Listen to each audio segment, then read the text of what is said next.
So the UK is currently the head of the G7 group. That's the world's most economically advanced countries. And the UK currently chairs the G7 group. Our Chancellor, who does our economy, called Chancellor of the Exchequer, his name's Rishi Sunak. He put out this video saying that what they want to do is bring in this thing called the central banking digital currency. They want to replace fiat paper money with digital money as a competitor to Bitcoin and crypto money, right? But instead of being decentralized currency, it will be controlled by a government. It's digital currency, but controlled centrally through the banks, Bank of England. So instead of having a bank account with whatever, HSBC or Bank of America, you'll have a bank account directly with, in the American context, with the Fed. In the UK, directly with the Bank of England. You have a personal bank account, and you're given digital money in that bank account. These are called central banking digital currencies. The Chancellor of the Exchequer in the UK has already announced their intention to do this as the G7 group. And these, if you look up... this sounds terrifying. If you look up the Telegraph newspaper... Central bank digital currency, is that the one down below? Digital currency should be programmable. See that one there? Yeah? Now what they're doing is they're saying, you know, everyone knows that with inflation at over 5%, it's now 5.4%, right? Our fiat money, the paper money, is increasingly becoming worthless, and we're headed towards a big disaster. The Fed wants to raise interest rates. But we're in so much debt that if you raise interest rates, people are going to suffer because we're living on debt as Western economies. So they realize that this kind of the lifespan of paper money is fast coming to an end because of the 2008 economic crash in particular. So they're bringing in these central banking digital currencies. Why is that word programmable in there? So what they said in that article, and the Chancellor put a video out saying this as well, they've said that this money that you will earn from work, instead of having paper money, you have this digital money. It's programmable so that you can't buy certain foods, or if you do something that your employer doesn't like, it's all in that article. You won't be able to spend your money. In other words, it's not money. They're vouchers. They're like food vouchers. And they can be programmed so that, like the Chinese social credit system, that if you try and use them on a certain thing, it won't work. You say you want to buy a burger and they want you to buy bugs, which is one of the examples used. If you start to try and buy unhealthy meat, it just won't work. You tap your card, you can't buy the thing because you've met your quota that month of burgers. You have to buy something like a vegan meal. So it won't just be money in the sense of the way we have dollars or pounds today. Yeah. It'll be something that's controlled in terms of your ability to distribute it. Which is why I'm calling it a voucher. It's a coupon. But even a coupon, if you have a coupon to buy bread, you can still buy the bread. Like, there's But you can't buy, see, that coupon to buy bread, what you can't do is buy a burger with that coupon. It's for bread. Right. Yeah? Right. Do you feel like you're sounding the alarm Yes. for people that don't understand what is going on? So here, I'll put it up for you here, yeah? So there's the video. The group of the world's 7 most advanced economies, the G7, is launching a set of public policy principles for retail central bank digital currencies, CBDCs.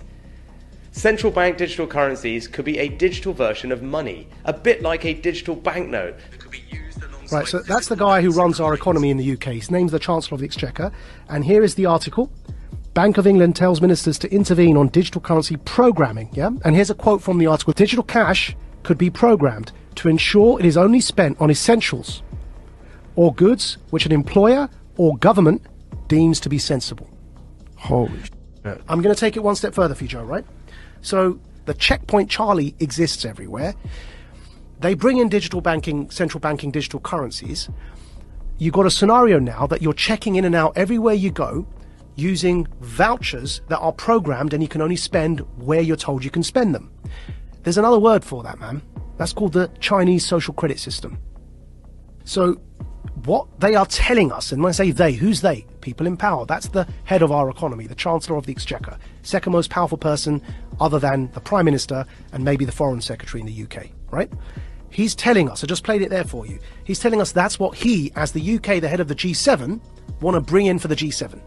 And if I'm speaking to you the way I'm speaking now, and my employer or government, you heard that in the quote directly, yeah, deems me as saying or doing something inappropriate, suddenly I can't actually pay to come here and speak to you anymore. My digital currency won't even pay for the ticket because it will be known that I'm coming to speak to you. Sorry, your vouchers don't allow you to purchase that ticket to go and speak to Joe. And this is where we get into the kind of censorship that we see in social media that is not... You can't have that kind of censorship with the First Amendment in normal discourse. But you can have that kind of censorship if you've developed a digital platform that distributes information, but it's a private company. Yeah.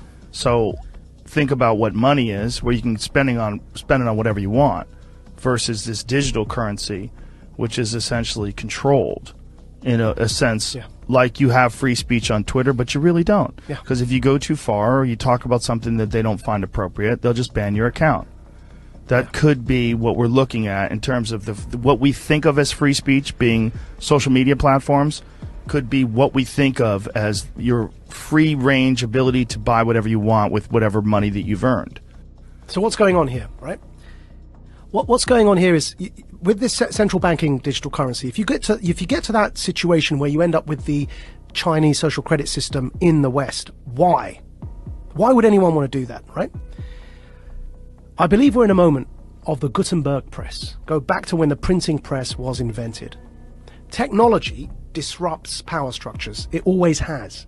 Printing and its invention was a new technology. What happened when they invented the printing press? The power structures who up until that point were reading the Bible for you and were telling you that you've got to pay this priest X amount of favors and he'll forgive you your sins. And that became a bribery system, right? Which is what Martin Luther was so upset about when he pinned his thesis to the wall. The printing press disrupted that power dynamic because people could read the Bible for themselves. And they began realizing that the power structures were manipulating what was written to control people. Now, nobody in hindsight is going to argue that printing and its invention is a bad thing for humanity. But at the time, it led to war. It led to the 30 Years' War in Europe. Because it disrupted power so much that people began rising up, and it led to this 30-year period of war, which eventually led to the Reformation, and the rest is history, right? What's today's Gutenberg press? The internet. The decentralization of information, and then because of that, the decentralization of currency in the form of crypto is disrupting power. Because the way that after the revolution of the Reformation and the printing press, control was still possible, though obviously not to that level, which is why we no longer have those absolute monarchies. But control in a nation-state context was still possible to an extent because the money supply was controlled. Now what's happening is that the invention of the internet, with the decentralization of information, and in particular here the decentralization of currency in the form of cryptocurrencies, is disrupting those power hierarchies, and it's leading to this conflict now. And we're in a moment when the printing press was invented, the powers that be needed to try and hold on to that power as the 30 Years' War kicked off. They eventually lost it, but to hold on to it they became very brutal because they were losing their grip on power. Today, to have the infrastructure in place that you can have a checkpoint Charlie society, so that when the central banking digital currencies are in place, that infrastructure is already there because people were so scared they voluntarily allowed you to put that in place, so that you can maintain your grip on power, because what's coming around the corner is the decentralization of everything, of media, therefore of narrative, and of course remember, whoever defines the truth gets to define reality. Decentralization of the economy through crypto. You no longer have the power to define the story and control the money supply. So the powers that be, who are losing that power, need to clamp down. They're clamping down on their own children, because we are people who are born of the West. So it's an internal civil war in a hybrid war context over truth and over information. Centralization versus decentralization. It's no longer about left or right. It's about up versus down. It's about power versus those who don't have power.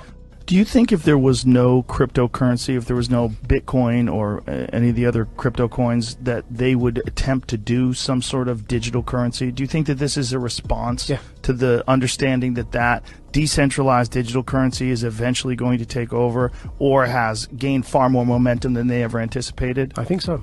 And also decentralized media, because you can't control the narrative. Right. Now, we will get out of this because ultimately it's a numbers game. And ultimately, in times like this, you end up fighting against your own sons, right? It's those in power fighting their own people.